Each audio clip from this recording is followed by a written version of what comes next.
Carry carry on. ମୁଁ ଟିକେ ଆପଣଙ୍କୁ ଶୁଣିବି ତାପରେ ଯିବି ଆଉ। हाँ ठीक है ठीक है ସେମାନେ ଆସିବେ ଆଉ 5 ମିନିଟ ଲାଗିବ। ହଁ ହଁ ମୁଁ ମୁଁ ଭୁଲରେ ପଶି ଆସିଲି ତଥାପି ଭଲ ହେଲା ଆପଣଙ୍କ ସହିତ କଥା ହେଇପାରିଲି ଟିକେ। ନା ନା ଠିକ है ଠିକ है ନା ମୁଁ ଚମକି ଗଲି ମୁଁ କହିଲି ସତରେ ମୋର ଅଛି ନା ନାଇଁ ମୁଁ ନା କଣ ଭୁଲରେ ମୁଁ ମୁଁ ତାହେଲେ ମାନେ ହଡବଡିରେ ଦେଖିଛି ବୋଧେ ଠିକରେ ସେଡ୍ୟୁଲ ଦେଖି ପାରିନି ଆଉ। हाँ हाँ ना your class starting from my class is over on 10th from 11th ହଁ your class is started. ହଁ ସରି ଭାଇ। No issue no issue no issue.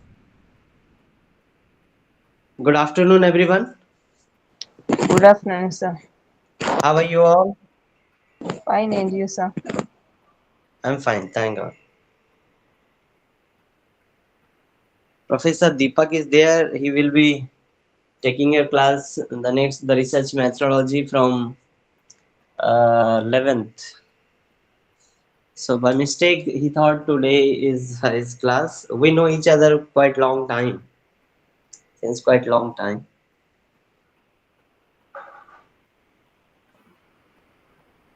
Yeah, good afternoon, students. Good afternoon. Class, am I So audible? yeah, audible. Good Yeah, afternoon. Yes, yes, you're we can audible hear now. you. How Yes, are I you, will sir? be taking Deepak? your class after 11th onwards. 11th onwards of this month, I will be taking your class. I think you have already started my class in last classes. Now, my senior elder brother is taking your class. Please continue without taking much of your time. Again, I mm, take it back to Sir Mohammed Sir Okay. to carry on the class. Okay. Thank you. Thank you, Professor Deepak, and Thank you, brother. Thank you. warm welcome to all of you with good afternoon. Even if in India it is good evening, so both good afternoon and good evening to all of you, and welcome to our fifth academic counseling session that we have been doing on public policy and social development. So in our previous counseling class, we tried to understand about communicable, non-communicable diseases. Basically, we tried to understand the role of social workers. We tried to understand communicable diseases, particularly we try to understand about tuberculosis and how difficult it is to control tuberculosis, in the sense it is communicable disease in nature. I talked about pulmonary TB, that is communicable, and also mentioned about extrapulmonary TB, which is not communicable. So I also discussed about different governmental programs, how government is trying to control or eliminate TB as global agenda, as well as it has become the national agenda in India. So also we discussed about eradication of leprosy, eradication of HIV and AIDS, and different measures have been taken by government of India and respective state governments in different parts of the country in order to check and control HIV infection of HIV and AIDS, the spread of HIV and AIDS. So also we try to understand about non-communicable disease. Can anybody say what important thing we discussed about non-communicable diseases in our last discussion? Can anybody please? Non-communicable diseases, you said it's diseases that cannot be transmitted from one person to another. So examples, you said diarrhea, I mean diabetes, cancer was one of the I'm talking examples about of non-communicable diseases. Yeah. I'm asking about non-communicable disease. Yes, non-communicable diseases, yes. Yeah, please. One Uh, of the examples of non-communicable diseases, said cancer is one of the non-communicable diseases. which one? Sorry, again, repeat again. Non-communicable diseases are diseases that Uh, cannot be transmitted, uh, right? uh. One of the It, examples was cancer is one of the non-communicable diseases. we discussed. Diabetes was Yes, one of yes, the, yes, yes, yes, yes, yes. Yeah. Please, yes. please explain. Yeah, diabetes was one of the examples of non-communicable diseases. Hmm. Yeah. So I discussed about diabetes, cancer, hypertension, cancer, diabetes, and cardiovascular diseases. And I mentioned that there was time when the entire world was very much worried about communicable disease. Still, there is the reason to be worried about tuberculosis, malaria, leprosy, and many other diseases we can talk about. But right now the deaths are found very high in or being caused by non-communicable diseases. I mentioned about cardiovascular diseases, how young people are dying of cardiovascular diseases in heart attacks.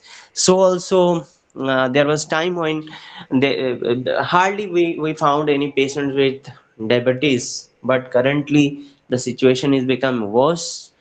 So many new patients are coming with diabetes, so also cancer. And I mentioned about lifestyle and all those diseases, how our lifestyle is also contributing to different lifestyle diseases, or we can talk about different non-communicable diseases.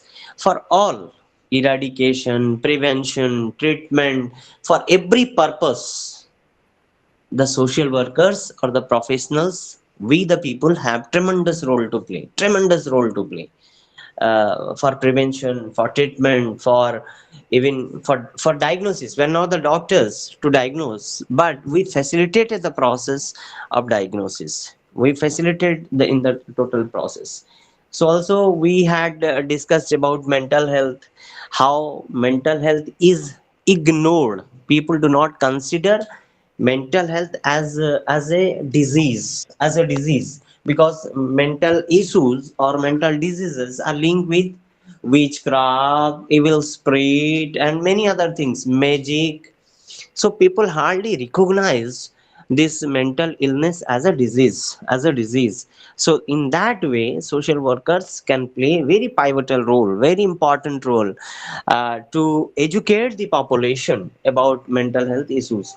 And I categorically mentioned about women, uh, uh, even in mental health issues, in communicable, non-communicable, in all diseases, we find gender discrimination or gender-based discriminations. For example, even if in today's society we are in 21st century, we are trying to go to the Mars and moons, but still a girl child is not safe even in mother's womb. Am I correct?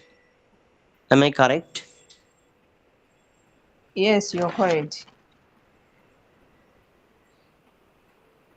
Female Yes, you are. foeticide. Yeah, female foeticide, instances of female foeticides. Even girl child are being killed in the fetus itself.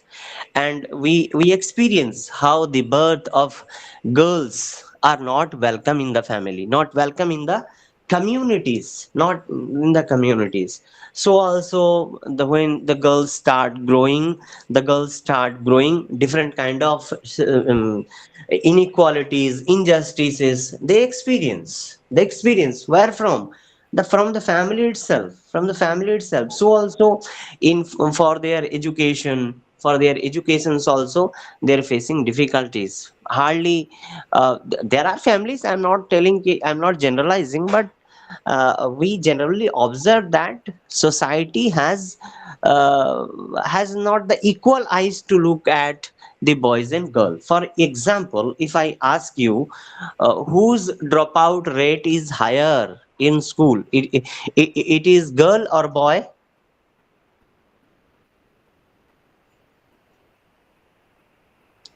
It's a girl. Whose case of dropout is higher? Girls. Anyone? It's girls, sir. Like you, It, it it's is how girls. It your voice is breaking. Your voice is breaking. Not able to listen.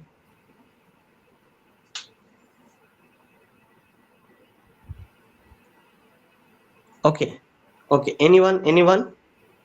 So today we are going to discuss about situational analysis of women in India. So what is the current situation of women in India that we are going to discuss? What is your assumption about the status of women in India? What do you think about it? What are you thinking about it? What is your assumption? The status of women in India. I think that when it comes to women in India, they classify them to be the weak people. They don't have much uh, strong view when it comes to work. For their at a work at their workplaces, they are not being given the due respect or post that they deserved. Um, Hmm. in in homes, they see them to be kitchen women who are supposed to be cooking, taking care of the home, but at the same time, they are not being respected much. This is my view, I think, of. Okay. Okay. Any other? Any other assumptions? like the culture that we with or Your voice is breaking. in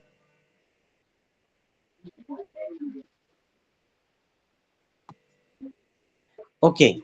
What is the status of women globally? What is the status of women in the entire globe, entire world?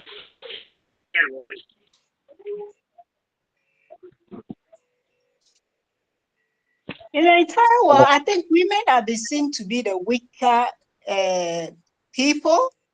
Their Hmm. opinions are not being taken seriously. When it comes to employment, they are least to be expected to get employment. We are being regarded as people who are supposed to be at home to be taking care of the kitchen.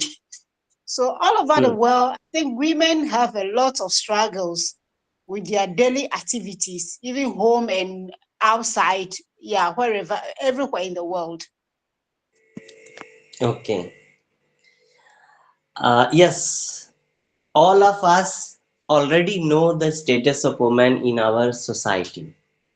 Maybe in the richest countries we have seen, in developing countries to the richest countries, in economically poor countries to the rich country. Wherever we can go, we see, we experience, we observe that there is gender-based discrimination. When a woman has been discriminated since long, in field of health, in field of education, in field of employment, in field of political participation.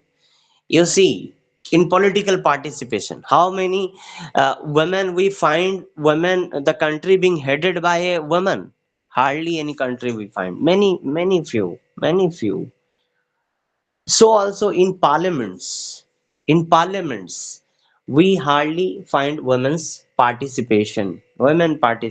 So that in India also, to ensure women's participation in government positions, in jobs, in education, many other sectors, even in grassroots level governance like Panchayati Raj system, even in our parliamentary democratic system, we have introduced a reservation system for women so that we will ensure 100% participation of women. Even if the picture seems to be different, we will discuss some other way, some other time, but we have accepted the fact that there is historic discrimination or historic discrimination has been done with particular gender, that is women, in the country and in the globe also, we can say. But the truth is that women constitute half of the world's population. Half of world's population. So also India's half of the population, we can say it is women. It is women. So if this paper we're talking about development, say development, policy and development. For example, if 50% population of the country, any country, country of India or any part of the world, if 50% population remains and remains weak, undeveloped, can we imagine the country to be a developed country? Can we imagine? The 50% population, half of the population, if remains underdeveloped, can we claim that country to be a developed country? Yes or no? No. We can never consider that country as a developed. Here I would like to quote Mahatma Gandhi. Who is Mahatma Gandhi? I have already told. Who is Mahatma Gandhi? You might also be knowing about him. The father of India, the great freedom fighter who is known as the father of India. He also instigated freedom movement in South Africa. Anyone who is knowing closing, from South Africa or knowing South Africa might be knowing Mahatma Gandhi. So during freedom struggle, our efforts, Indian freedom struggle, Mahatma Gandhi's vision was not only to abolish British colonial system from India, rather to empower the country internally as well. So Gandhiji, he says, I will not call a country free country unless and until I see a girl, a woman freely traveling to her destination even at midnight. That is what Father of Nation is talking about.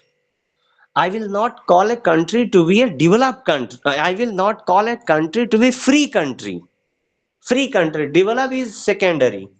I will not call a country as a free country, independent country, unless and until I see a woman, a girl, traveling safely to her destination even at midnight.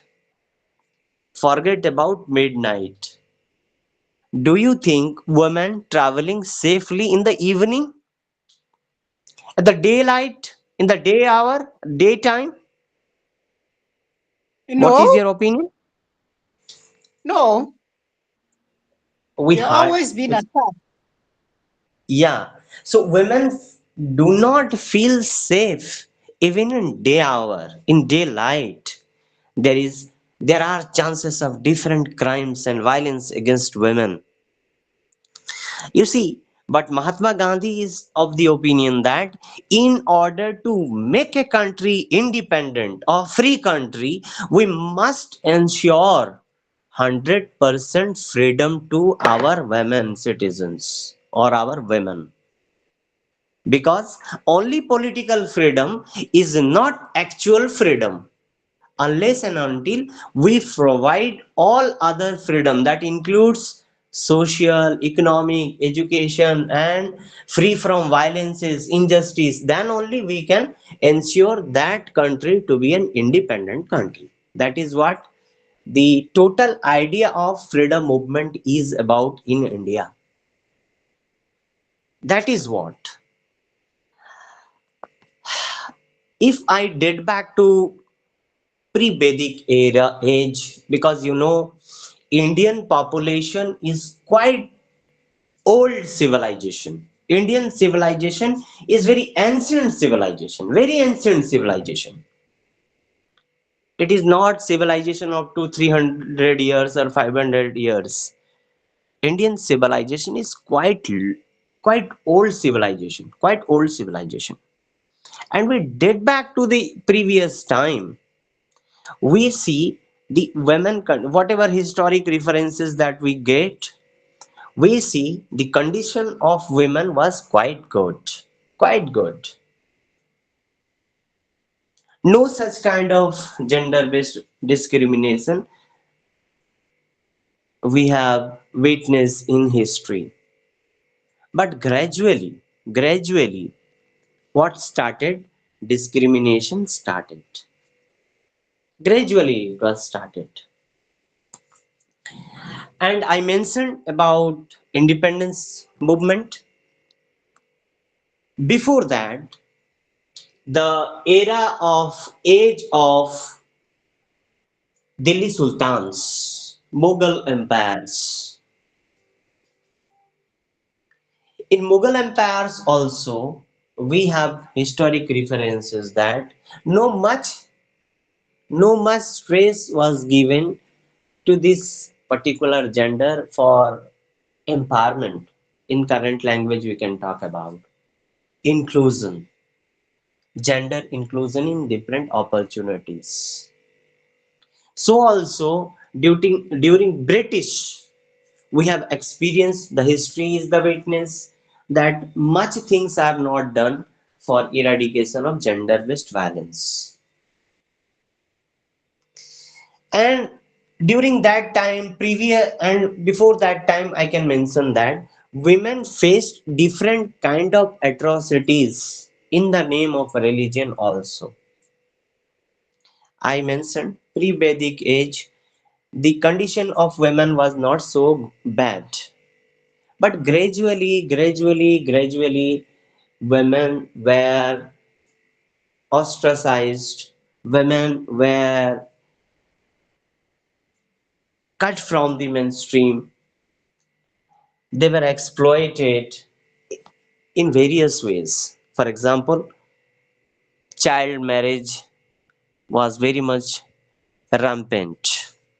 And we understand child marriage is dangerous for both boys and girls. But who suffer most in child marriage? The boy or girl? Who suffers the most? The girl. The girls. They suffer Yeah, most. They, because some point in time she might get pregnant and yes, find difficulties in giving birth, even he suffer yes, from fistula. yeah, yeah. And she will be a child and she has to take care of the child. You see imagine the criticality of that child who has become a lady, unfortunately. She has become a lady being married. So, no doubt, she has to undergo different problems. And again, another important problem happened, that is, n- no marriage was allowed to women widows or widows. For men, we are not using the word widow. If the wife dies, man is not widow. But if husband dies, the wife becomes widow. And according to the social prescription of the norms of that time, the then time, the woman was not allowed to go for remarriage.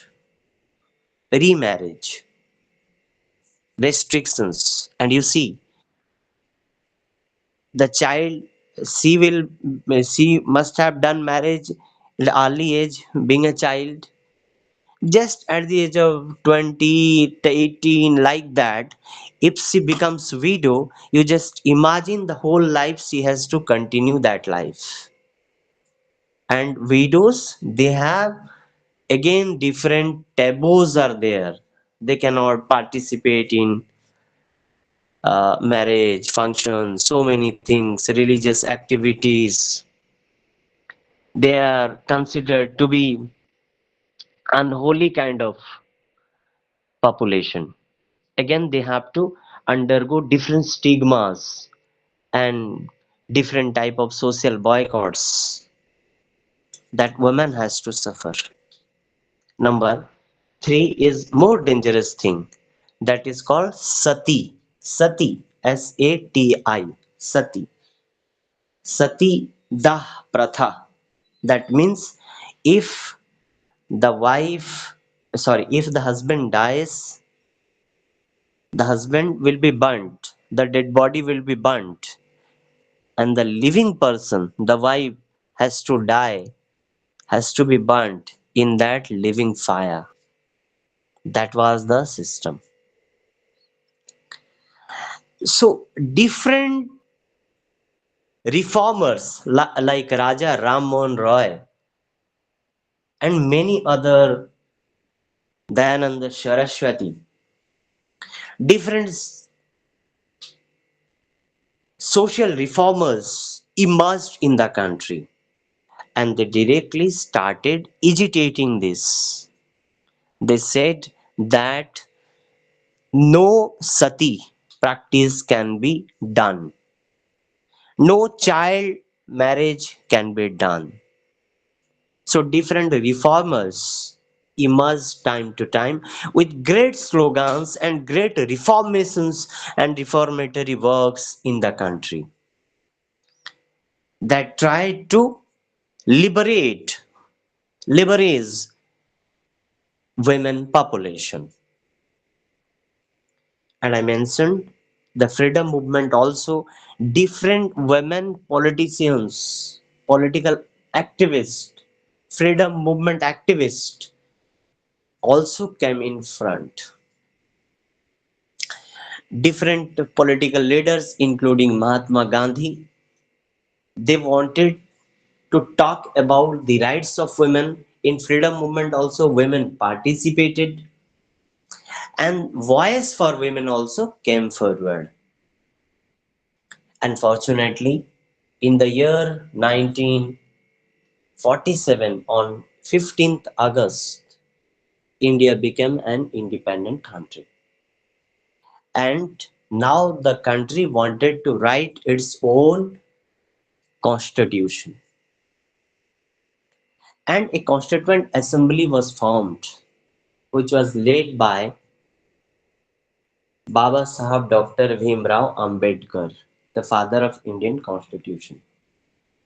And there was a constituent assembly, not a single persons who could write the entire constitution. Rather, it was a constituent assembly led by Baba Sahab Ambedkar.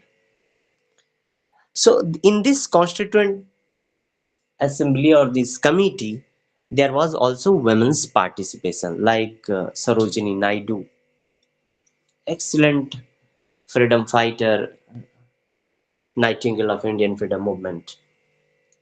So voices for women also could be seen in the constitution. So Indian constitution provided six fundamental rights to all the citizens.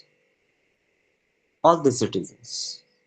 Article 14, which talks about right to equality. That is the first right, fundamental right, enshrined and ensured, given and guaranteed to all the citizens of the country. Before that, I must mention two things I have already discussed in my first class, that the Constitution of India is talking about two important things. One is fundamental right, second is DPSP. I have mentioned directive principles of the state policy.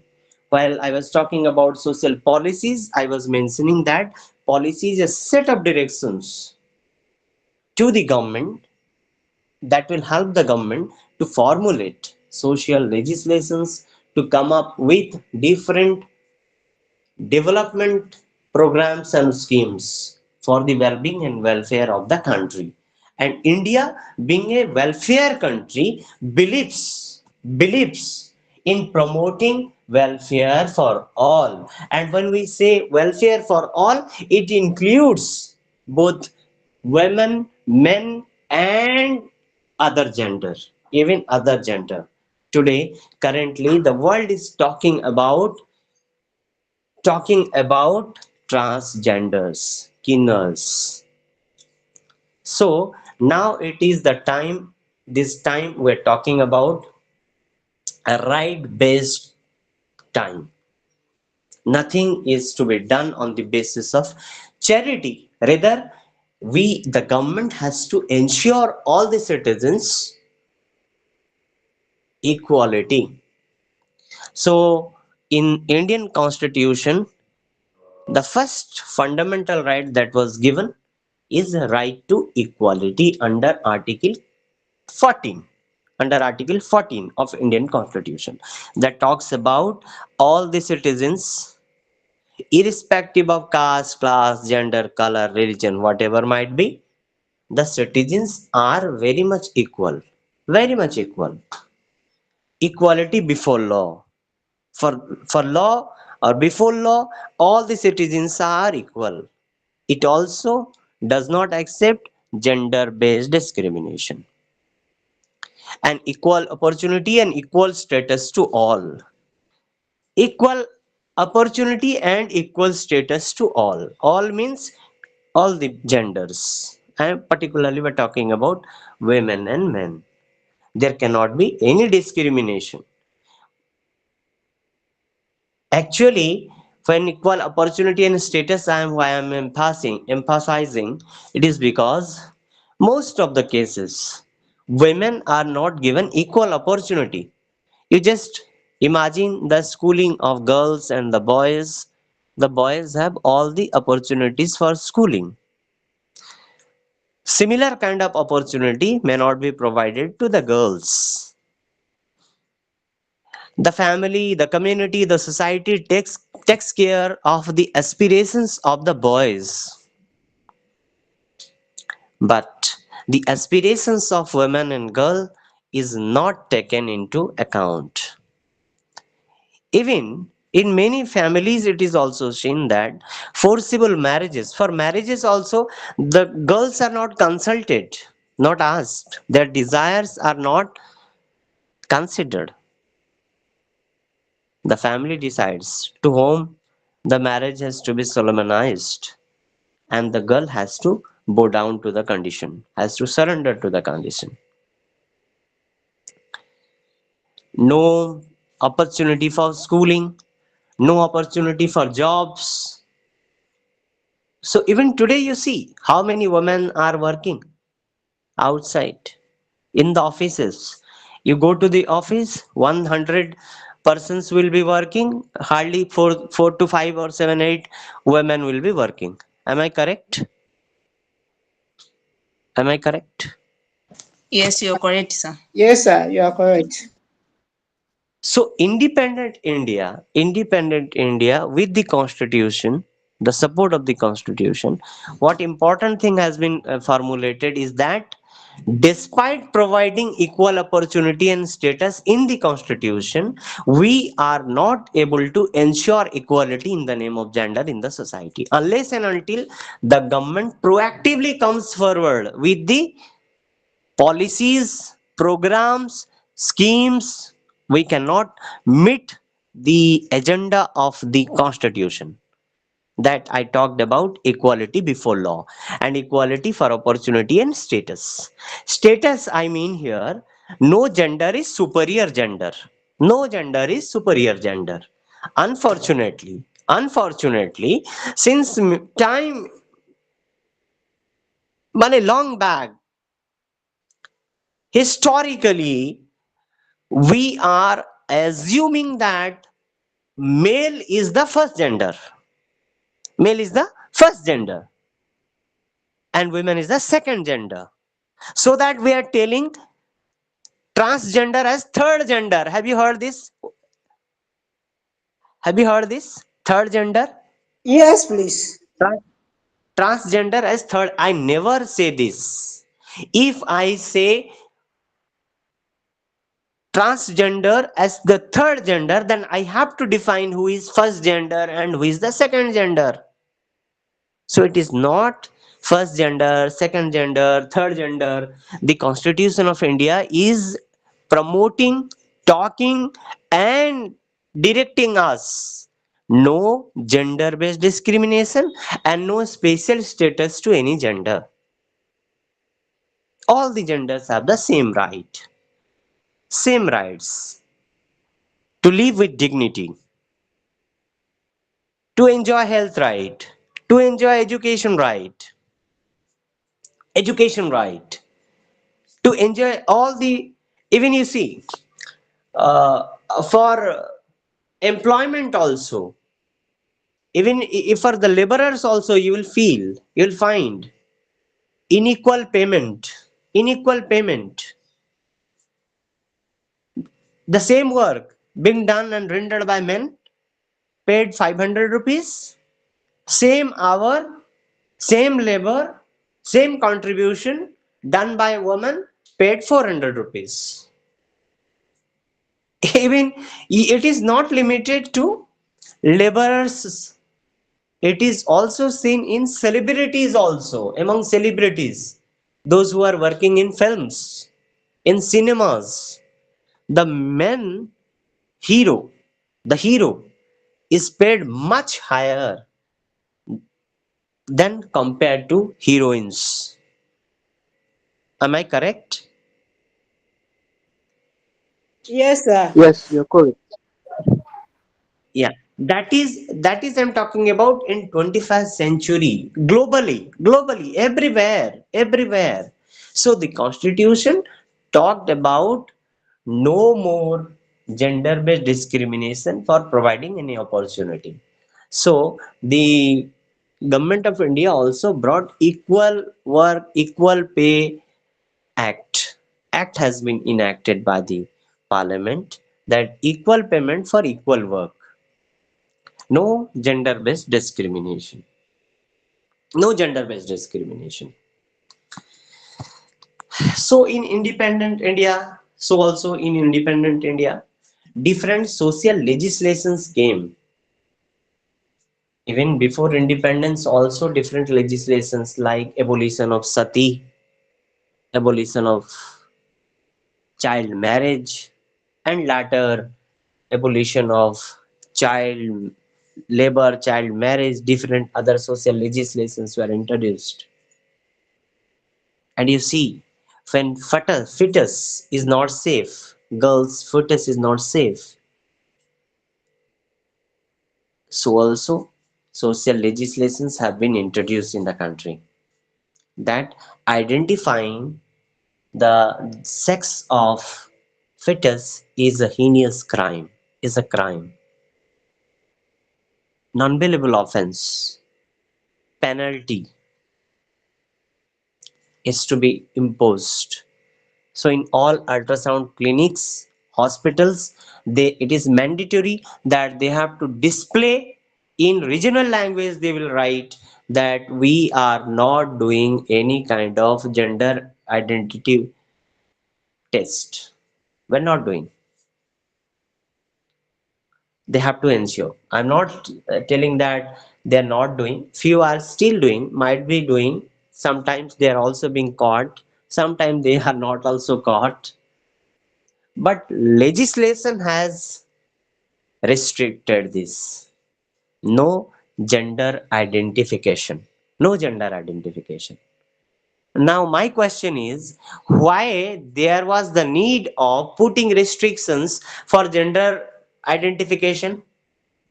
Who is suspected to be killed? Men or women in the fetus? Who? The boy or the girl? Who?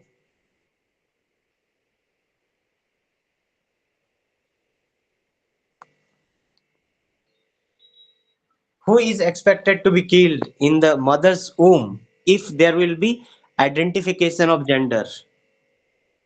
Please tell. Maybe a girl. A girl. Certainly, the if the family comes to know that in the mother's womb there is a male, there is no possibility, no chance they will kill. But cases are coming, girls are being killed. So I said, in mother's womb also,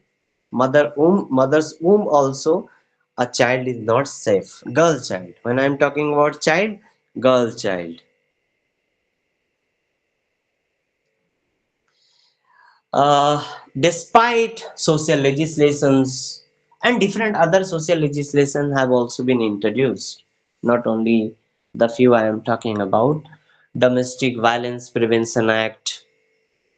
So in order to check domestic violence, abolition of dowries, prevention of dowries, so many other, and sexual harassment, against the sexual harassment, POXCO Act for children, particularly girl child.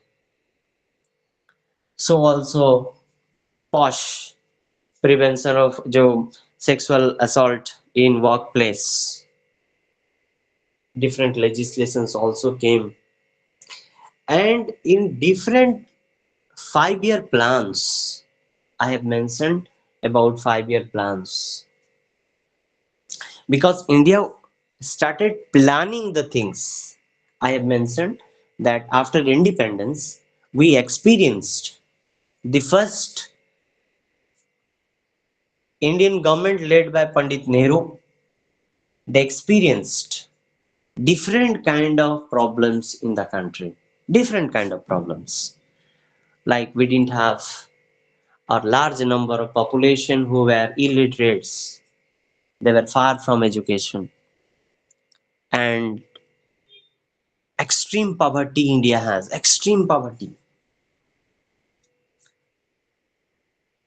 Once there is extreme poverty, once there is extreme illiteracy, we can conclude that gender based discrimination must be there in the name of gender also. If there is poverty, if there is poverty, you can expect women are more poor than men. Am I correct? In the family itself, in the community itself, if both wife and husband are poor, certainly wife is poorer, because all the properties in the family, lands, houses, whatever, even costly items, are not belonging of women. Traditionally all these are belonging to the male members or the men in the family. So I said, even a poor condition, woman is found to be poorer, to be poorer. So in fifth year plan, different efforts were given to minimize the gaps. One example I can say, in seventh plan, that is 1985 to 90, that emphasized on integrated approach to deal with women's development, covering women's concern like education, health, nutrition, training, employment, awareness generation, and confidence building. So also different other plans like eighth plan from 1992 to 1997. The focus was on organizing and strengthening women's group at the grassroots level so that they could play a decisive role in the planning and implementation of various development programs rather than remain only the beneficiaries of the program.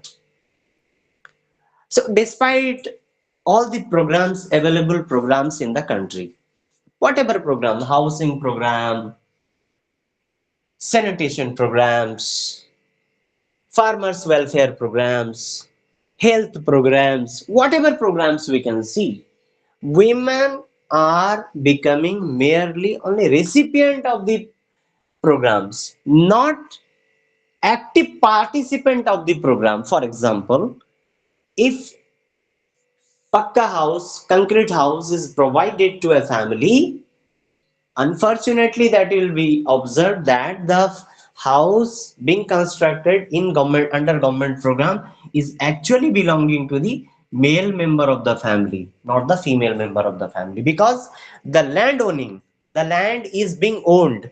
Who is the owner of the land? The man or the women in the family? Who is the owner of the land? Mostly it's for the men. Mostly is the man who is the owner of the land. So ultimately the house belongs to the man. And you see, girls after birth, family consider you are born for different family, because after marriage you will go to some other family, so you do not belong to this family, you are expected to be moving to another family. So this parental family is not belonging to the girls, and after marriage that family will be telling that you have come from different family. Am I clear? This is Yes, how this is how a woman does not feel her own house. Which one is my own house? Whether my parental home is my own, or my in-laws uh, family or the property or the home is my own home. So identity crisis is there to identify the home of that girl. That is the situational analysis I am telling. Therefore, different efforts are being made. Different efforts are made. The woman will not become mere recipient of the program. Rather, they become the active participant of the program. Active participant of the program. Whatever program. I was talking about previously, I was talking about tuberculosis. I have received fellowship for reporting on tuberculosis for media. Being a fellow, I have seen in grassroots the issues and problems of tuberculosis at grassroots. So when we see one disease you can take, for example, you are considering tuberculosis, TB. You go to the field, you talk to the patients, you try to understand the availability of treatment, you try to understand the mechanism to address that disease. Once you just put a lens to see everything from a gender perspective, you will definitely realize that for treatment, for diagnosis, for supply of medicine, for taking care of the patient in every sphere of life, you will find tremendous inequalities for women. Same disease, men and women will be having tuberculosis or any other. I'm just referring one tuberculosis. Whose disease is likely to be diagnosed first? Women's or men's? Whose disease is likely to be diagnosed first? men. Yes, because women may not be taken to hospital for diagnosis. Even if the diseases are being diagnosed, man is having some disease, the same disease woman has, you will find discrimination in treatment. For example, I told you in the last class, for tuberculosis the patient has to take the nutritional diet.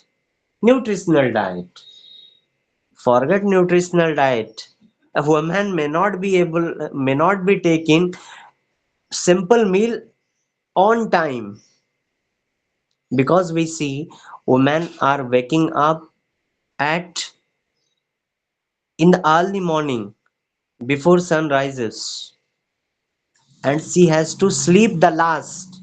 She has to wake up first and she has to sleep last. In between, she will be cooking and serving food to all. She might not have the opportunity to eat.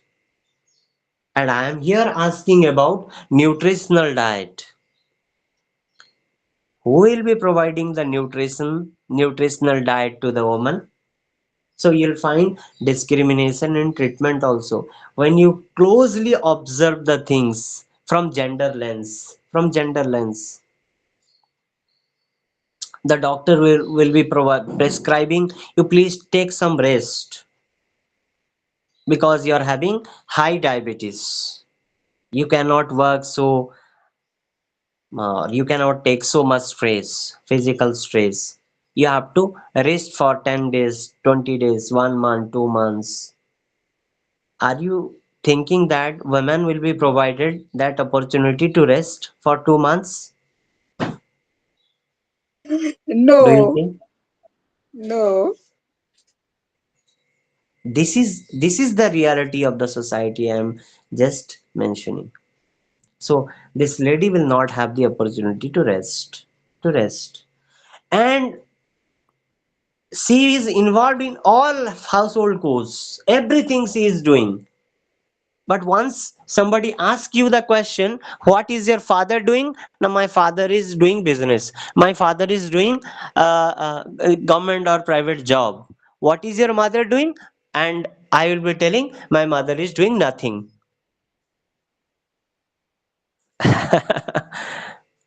Am I correct?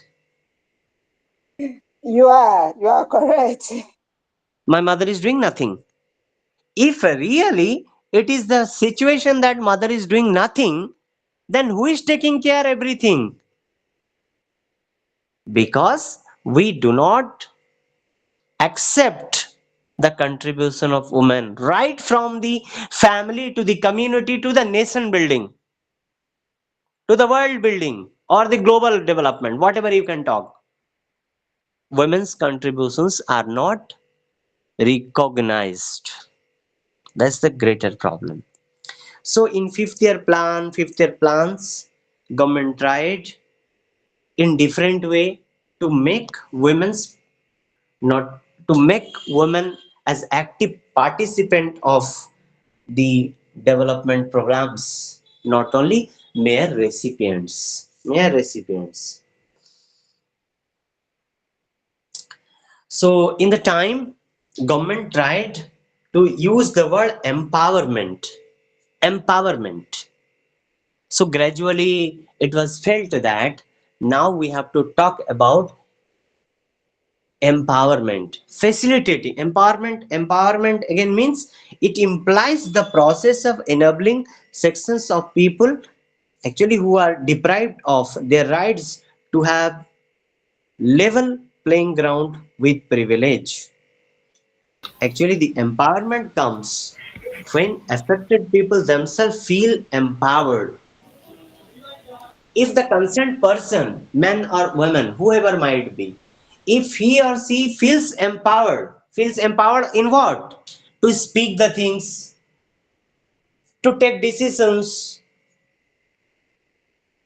to earn, to get educated, to get employed, to get avail all these services that are available in the society, whatever services, might be telephone is there, might be anything that she desires or he desires. If he or she can avail all those opportunities, then only he or she can claim or can feel, not claim, can feel empowered. For example, if your condition, my condition, whosoever condition, if the concerned person, if wants to go to outside of the family, he or she has to take permission. If woman has to speak something, she has to think what I shall speak and what I should not speak. She has to very carefully discuss even in family affairs. Do you think that lady will be feeling empowered? No, please. No, that lady can never feel empowered because she is not comfortable to express herself. So empowering is a process in which we ensure a situation in which the women or men, whatever, the concerned person will feel empowered himself or herself. And here I am talking about herself. She feels empowered. Not ki the society will say, oh, she is empowered. No. The concerned lady has to feel that, internally feel that. So gradually, in different way, for empowering women, different programs and schemes were introduced so that their participation in governance. You see, women may not be able to cast his or her votes.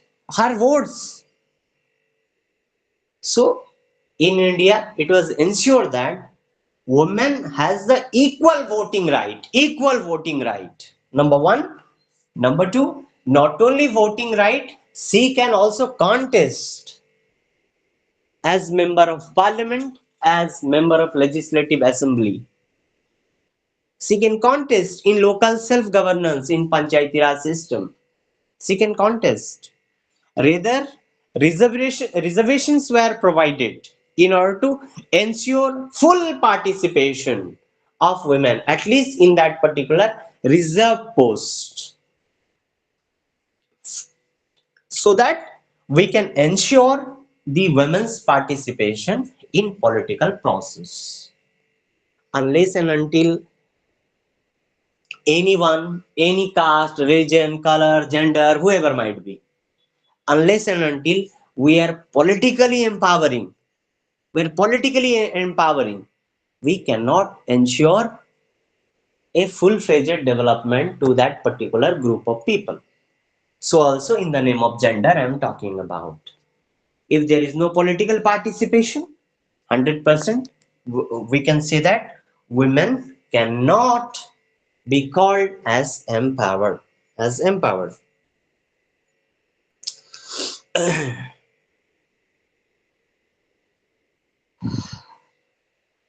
I have already mentioned right from the family course to the community and to the national, international level, we observe how women have been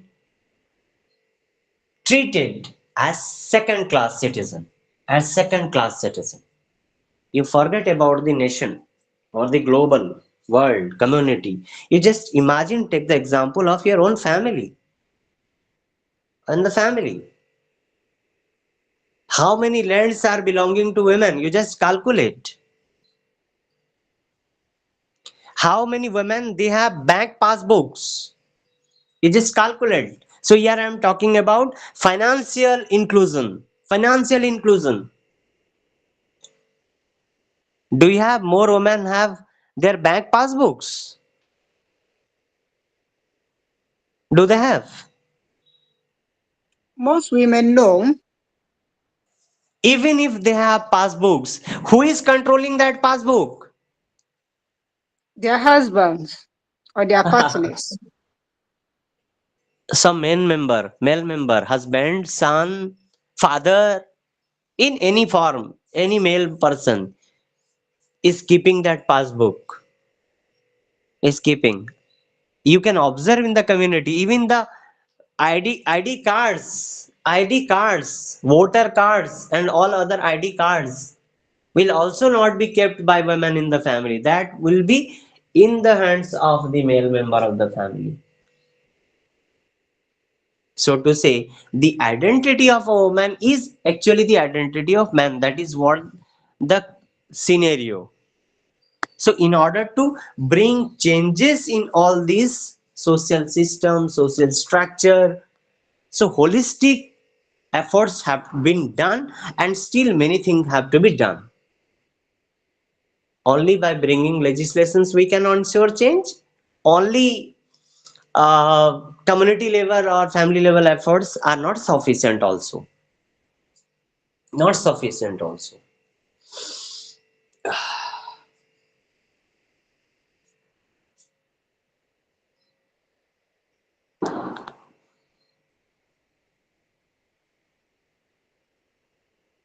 So these are the few things,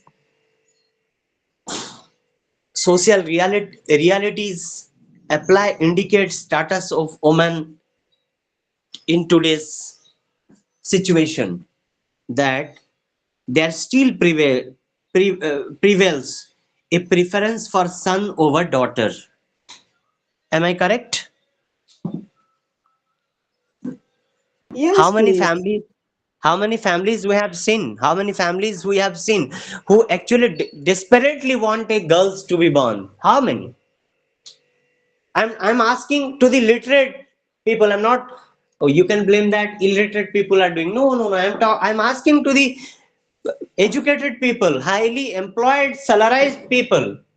Do they want girls? And my second question, you will accept me.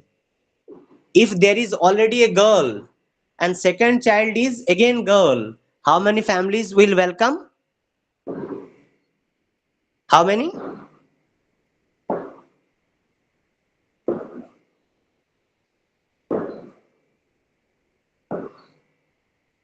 Please participate.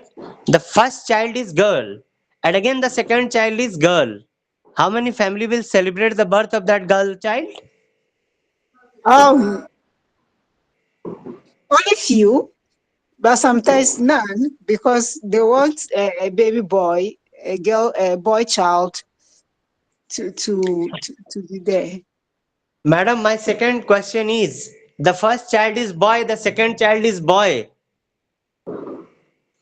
What will be the They will be very Everybody, happy, joyful. everyone will celebrate because they are the head of the house.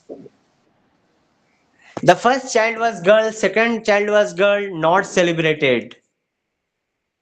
The first child is boy, second child is boy, it is celebrated. Again celebrated. You see, I'm talking about educated people also, not sometimes we blame uneducated people, poor people. No, this is happening in case of educated and literate people. Then still, stereotyping of gender-based roles scores occurs even now. Gender-based stereotype or stereotype gender-based course of action. For example, if in a family you have two children, girl and boy, in the same age, might be twins. So if mother needs something or some assistance in the family, sorry, in the kitchen, whom she will be calling, the boy or the girl. The girl, This is I'm talking about stereotype, gender-based core of the work. So if something the mother or father wants to be bought from the market, they will send to the boy. You please go take 100 rupees, bring some tomato, potato, like that for the family. The girl will not be sent. If some assistance is required in the kitchen, the girl will be asked, please assist me. Please bring one glass of water for me. Please boil this water. Something.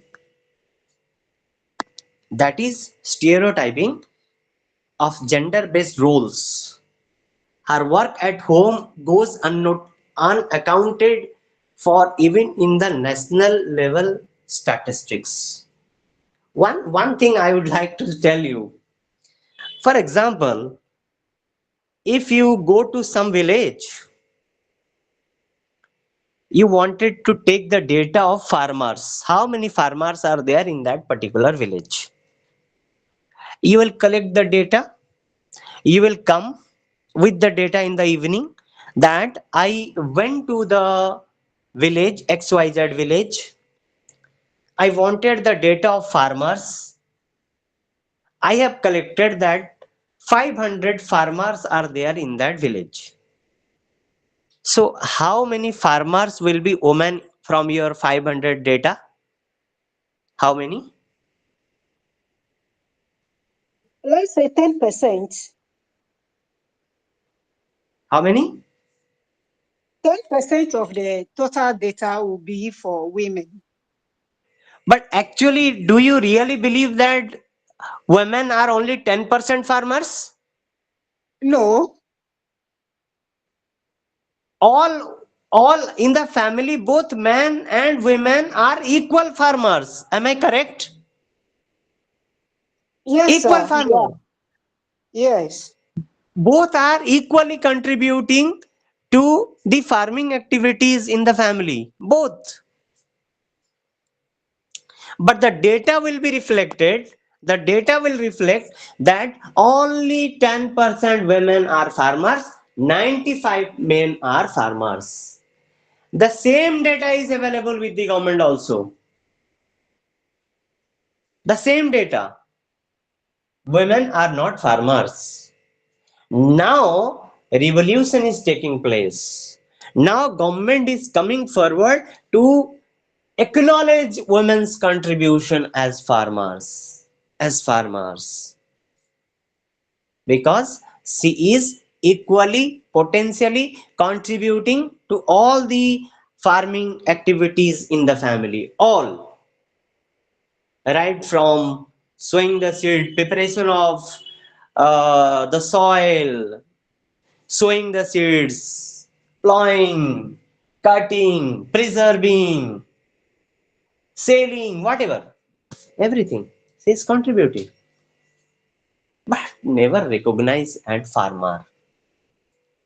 And for example, if something happens, some calamity happens, government announces some compensation for the loss of the crop. Who will get that compensation money? Men or women? Women. And I'm clarifying again. So both men and women are farmer in the family. Am I correct? Yes, sir. So some calamity happens, the cultivation is damaged, there is crop loss. So government will compensate. Some compensation amount will be given to the farmers. The in the family, who will get that compensation money? The women or men? Oh, it's the men who take the conversation money. Despite all the efforts women had done as a farmer, she will not be given compensation amount, because Yes. man is the farmer. And in the books, when we see the picture of farmer, who is the farmer? The man is the farmer in the book also, for the Yes. children, for the children. Yes. So who is the doctor in the books? For the children, a gentleman having coat boot suit is a man as a doctor, as if women are not doctor anywhere in the world. Nowhere. There is not a single woman as a doctor, as a scientist. That is our patriarchal thought, that we have leveled women to this standard. We have thought that women are meant for kitchens only, and they will go for reproductions. That's all. That's all. This is the reality. Domestic violence goes unnoticed. Whatever amount might have been carried with the women during marriage, still in-laws family will be talking about this, you have not brought, that you have not brought, that person after being married, in during marriage, has brought so many things, so many gold, so many ornaments, like that. And women's condition is not at all considered. Crimes against women like molestation, rape, sexual harassment at workplace are on increase. Many Many reports are coming, many domestic violence report. For dowry, women are being burnt, also so cases are being reported, and many are also not reported. And you see, molestation case, rape are coming, and you must agree with me, many cases, molestation, rape are not reported because of some shyness, some shame, and all those. Am I correct?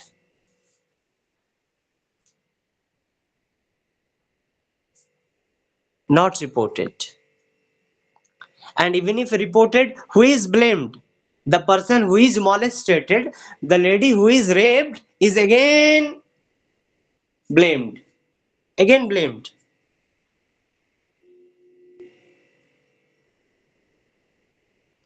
Lack of access and to control family and community assets, resources, irrespective of their contribution to the same. Despite all contributions to the family, right from every work, family business, contributing to husband in business, taking care of family course. And one sweet question I'll ask: if you, me, anyone is sick in the family, who takes care? The woman takes care for the person who is sick in the family. And if the same lady becomes sick, all nine family members will not be able to take care of her, but she will be taking care of the nine family members. That is the reality. Am I correct? Correct, sir. One lady will be taking care of five persons when they are sick, and together five people will not be able to take care of a single person if she is sick. And we are claiming we are educated people. We are claiming we are wise people. We are claiming we have already gone to the moon and Mars. But we never take care of our own family members in the name of gender, in the community. No property holding, no bank balances, no properties, no say to, no capacity to speak for any decisions in the family, for anything, good, bad, whatever decision might be for the family. So these are the few realities that we are facing. And please, whatever you are going to write, with example you are going to write, that I am giving from the fields, from the grassroots. So you will also try to understand from grassroots. From grassroots. I'm breaking for 10 minutes. Actually, this is very much emotional thing. All the realities that we are going to discuss, because all of us have women members. I, I am also born from a lady. I'm also born from a lady. I have wife, I have daughters, I have sisters. Unless we realize this, who is going to realize this? Who is going to realize this? This is not only theoretical thing. These are purely practical things. We have to walk the talk. We have to walk the talk. If I am telling this must be done, I have to ensure this to happen in my own life first. Then only I can beat the drums in the community. Unless and until I am myself, me, not practicing, no need to beat the drums of equality. Are you getting me, na?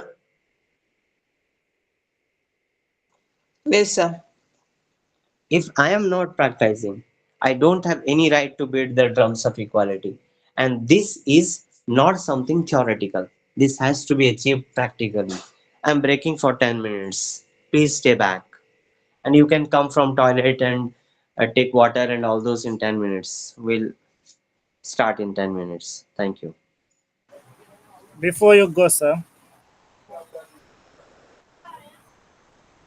Hello. Yes, yes, yes. Please, please, please, please.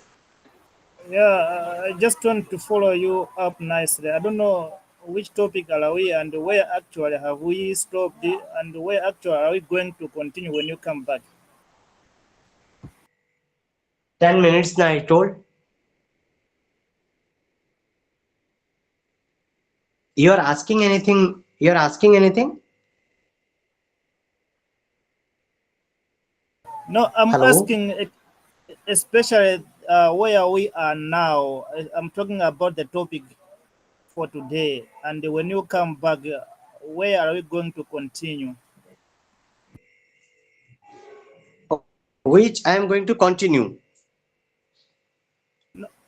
I'm asking about today's topic. Okay, okay. We'll be talking about gen, gender or developing a framework for gender aware social work interventions. We'll be talking. All right. Okay, I'm coming.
Welcome back.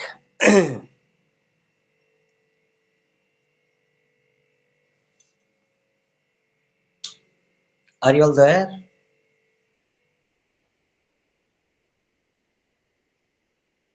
Are you there?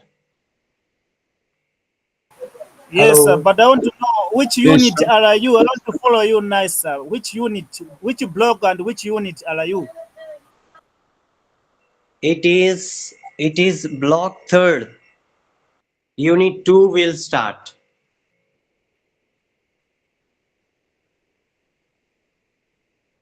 Okay?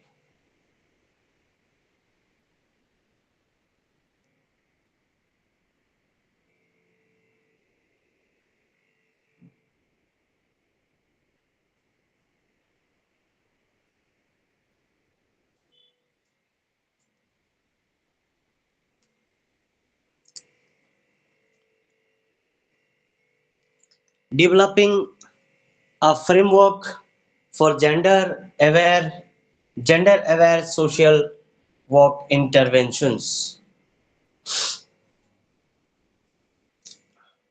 It is said that it is written in your book that all human beings are equal, unique, and special. Each one of us also created equal. There is immense worth in being a human being. However, the social worker constantly encounters and works within a world characterized by inequalities. Gender awareness for relevant and effective practice has implications at two levels.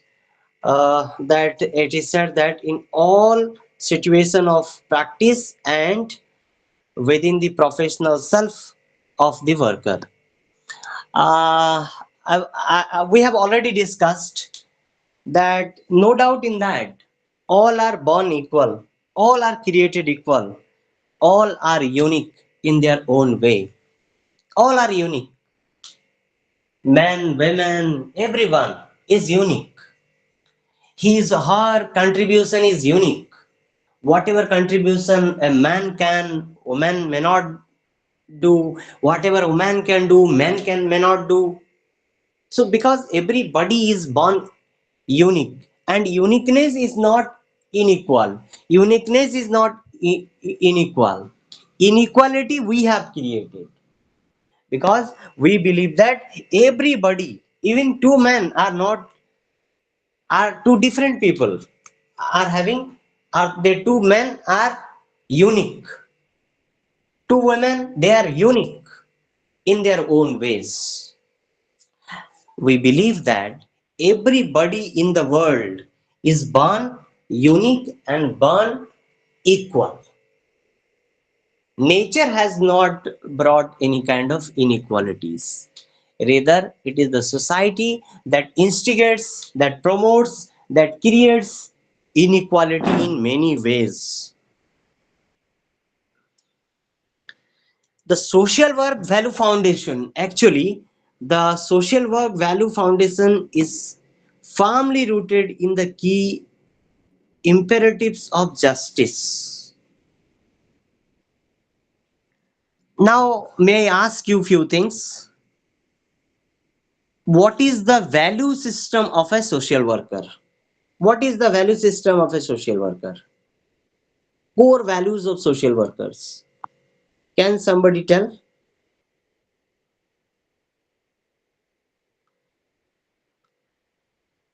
Hello. Yeah, please. One of the values of social worker is to be confident, to be confident, to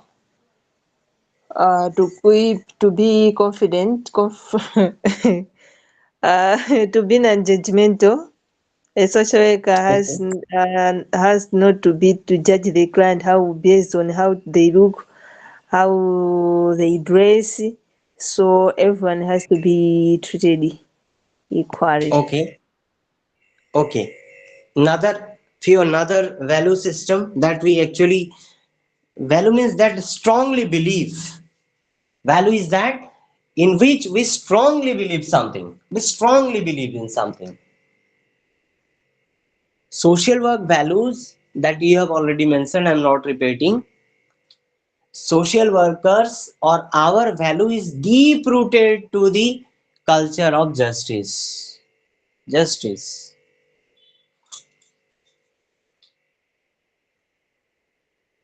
That is the basic value a social worker is having. We have to ensure justice in the society. If there will be inequalities, can we ensure justice? No, please. No, Yes. Oh no. no. And justice means protecting the rights and dignity of all those people who are at the last bench of the society, who are deprived, who are exploited. They need to be brought out to the first bench or in the similar bench. That is what the justice is. Justice is not always only equality. Many times we need equity. Unless we practice that justice, equity, we cannot promote equality because the society itself is created with the foundation of inequalities. With the foundation of inequality.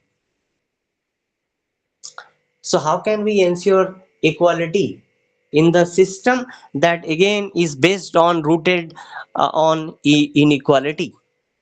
But a social worker's core value is to promote justice. Justice, once we say that, we can never practice injustice and inequalities in the name of gender. In any name. In any name. We cannot.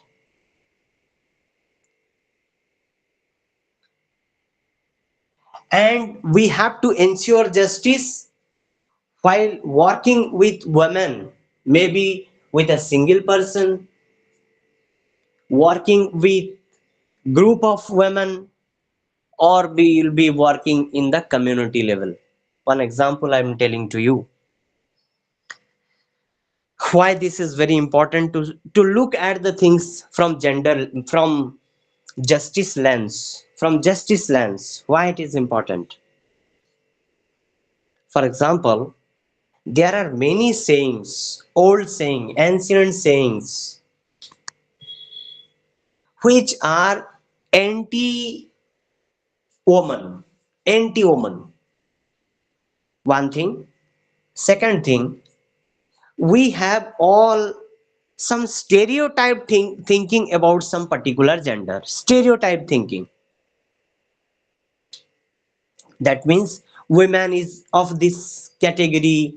Women do this in these situations. We have all preconceived notions about gender, about man, about women.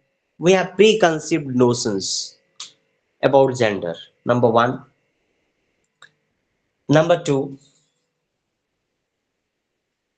traditionally, we are taught that women is at fault.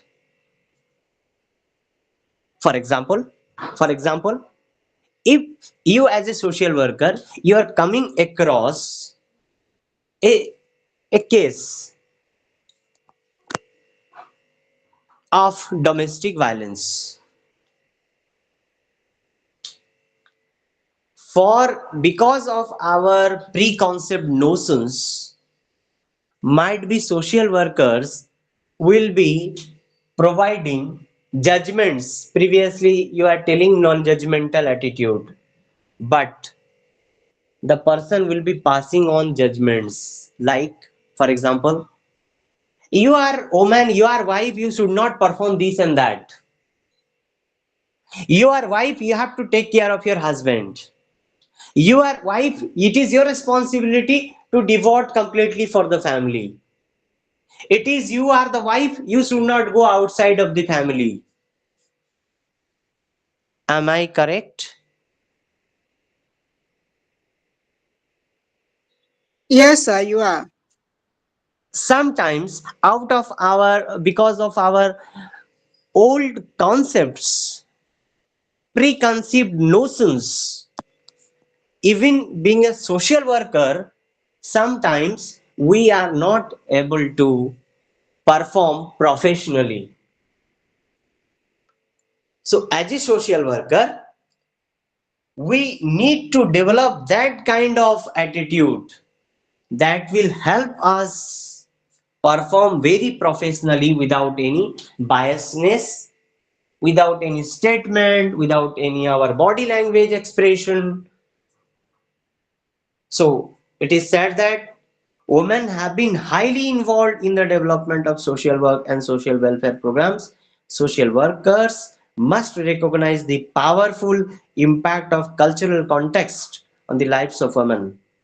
In a patriarchal culture where women have less power than men, women are attempting to adopt to relationships that are unequal and non-mutual. As a result, women do not feel sufficiently empowered to have an impact on the important relationship in their lives and in the society. One second, one second. Okay.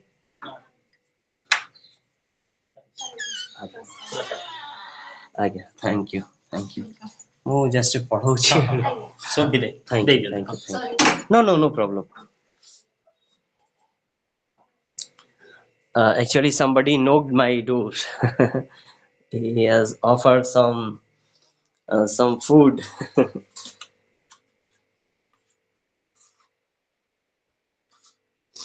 just a second.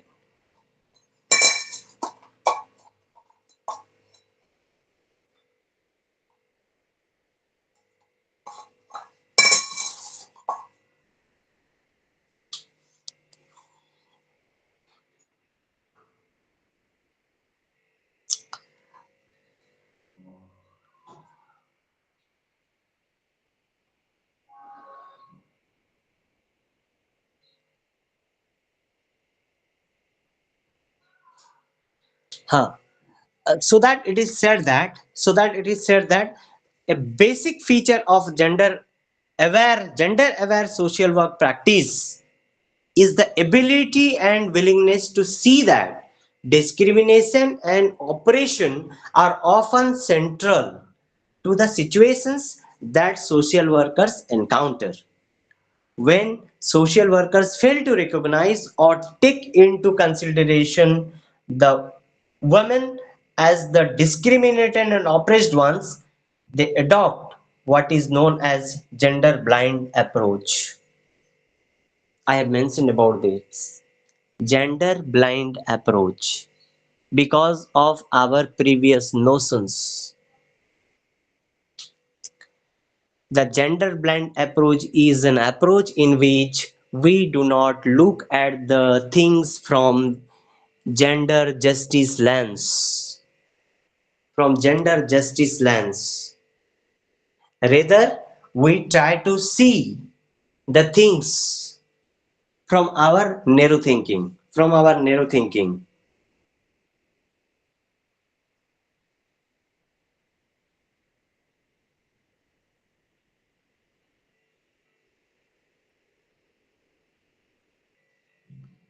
So social workers are expected to work with individuals, with individual women. Social work can be done with women in groups as well as at community level. As a social worker, we know that we are going to practice social casework, social group work, and community organization. And it is again very much essential for men social workers, particularly I'm talking about, to orient ourselves in a way which will not be a gender blind approach for women. So also for our women social workers, they also have to ensure that their approach towards men will never become a gender blind approach. All these are actually are to be practically understood, and many times after working, we experience and we develop, but certainly our approach must be in a way that it will not be, or it will never be, a gender blind approach. Developing gender awareness in community development and community organizations. So working with individual women, women's group in the community help us to see realities of women through their eyes. So once we are closely working with women individuals, with group of women, with with larger women population, we can understand and internalize the realities happening. One example I would like to tell to you. Might be you will be thinking that women cannot be productive for economic activities. Might be this is the notion that you have. Ki women cannot play very significant role in economic affairs and economic activities. And you go to the community, you interact with the people, you observe the people, and you come across a woman or a lady who is entrepreneur.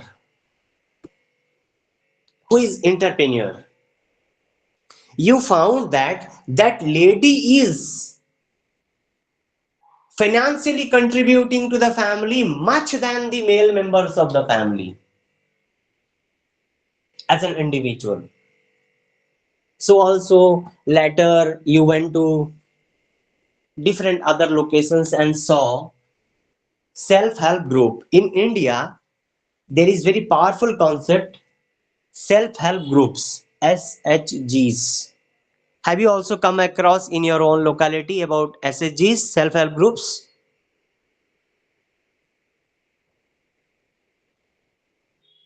Have you heard this self-help group?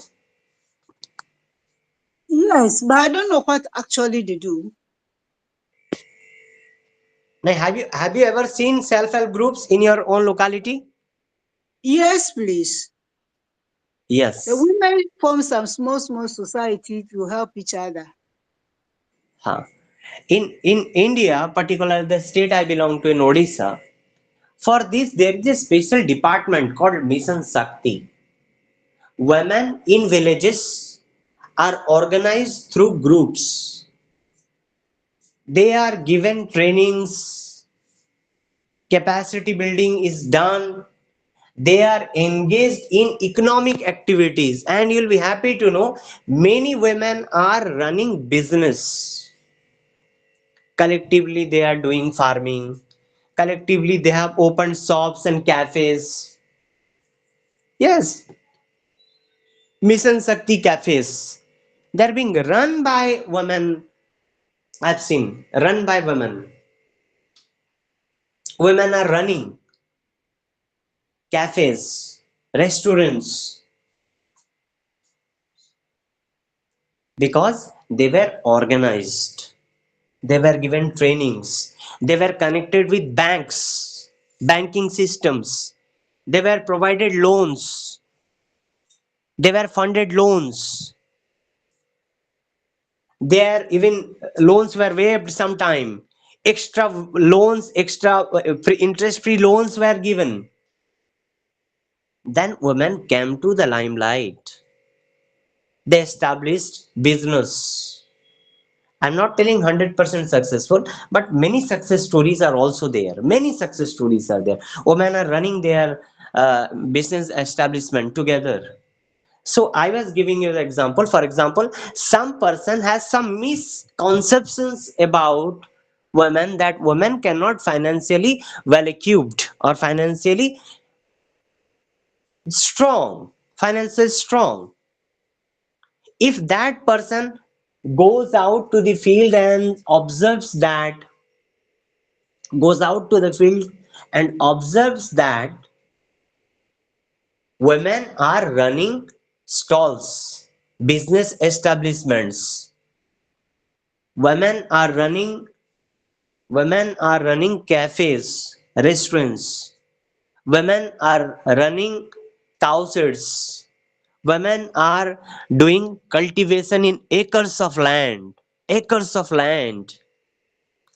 And if you come across their transaction, bank transaction, you find lakhs of rupees, crores of rupees being transacted in a year. Certainly you will realize their reality and you will come to believe that women are not leisure. Women are not leisure. So gradually, while working with the people at individuals level, at group level, at community level, we realize the facts.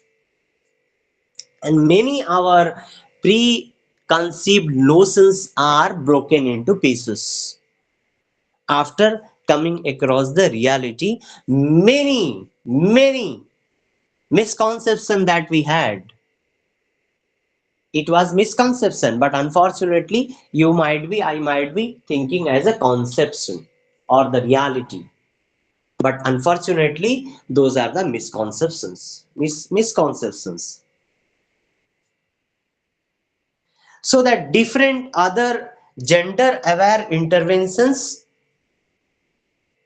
should be promoted by the social work professionals, which can include assessing the need. We have to understand and assess the need at the grassroots, and we have to ensure, provide space for communication. For communication, we have to ensure space. We should give give up the negative feelings in order to provide a hope. We have to give positive thoughts, positive directions. So also we need to help in identifying the operation and reduction operation, exploring the choices and providing alternatives, identifying and overcoming social isolations. Need to get involved in active networking. We have to develop the coping strategies, and we should learn to take responsibilities. These are the few important things that as a social worker we need to ensure.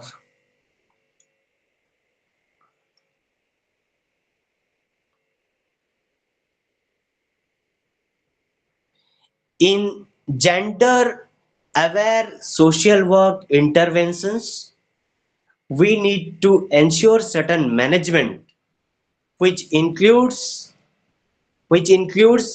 obtain need assessment from individual women, small groups.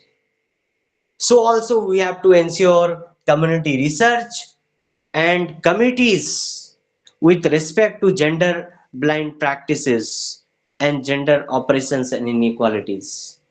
So we have to see everything from gender lens.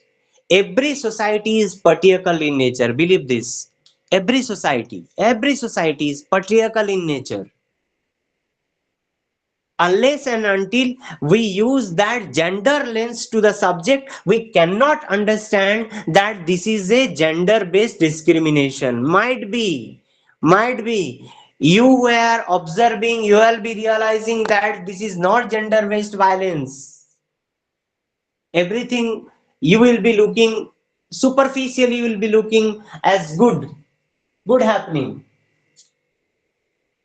but but there might be different gender based oppressions and inequalities.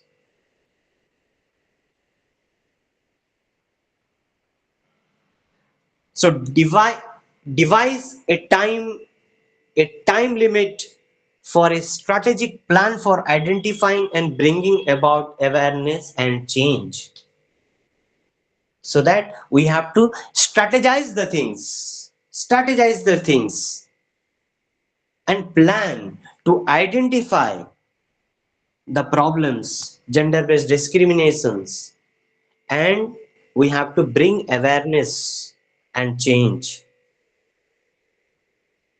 We have to formulate time limited goals. We have to implement the ideas, review performance, our own performance. We have to review, develop plan for agency evaluation, and the most thing is that we have to ensure to get or to obtain feedback from the field. We have to ensure to get feedback from the field. These are few important things we have to ensure in order to create basic awareness.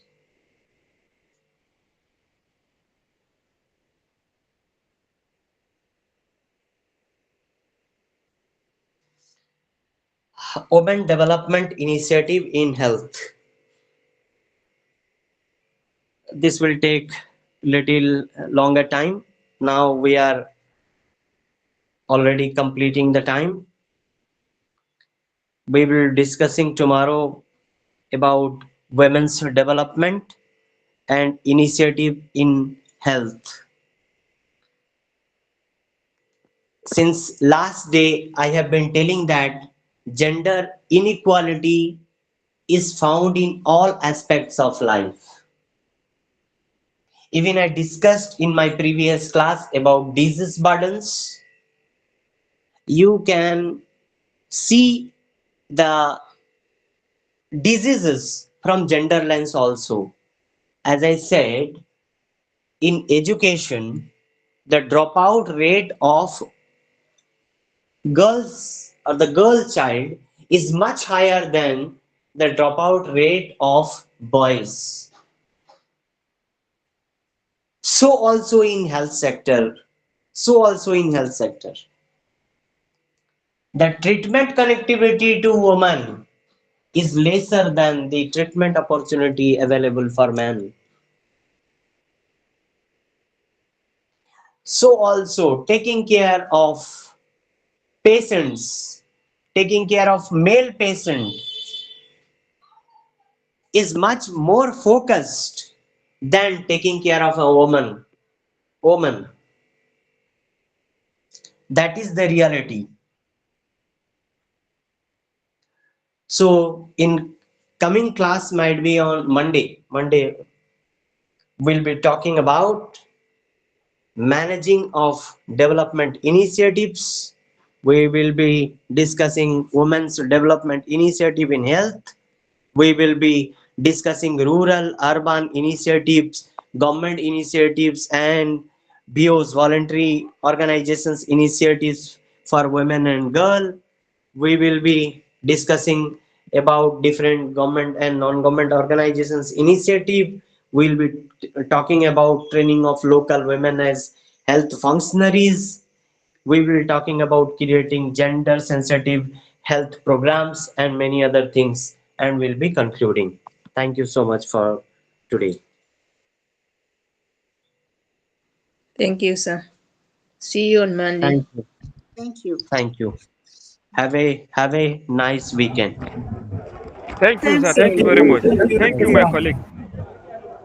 Thank you too. Thank you, everyone. Nice weekend.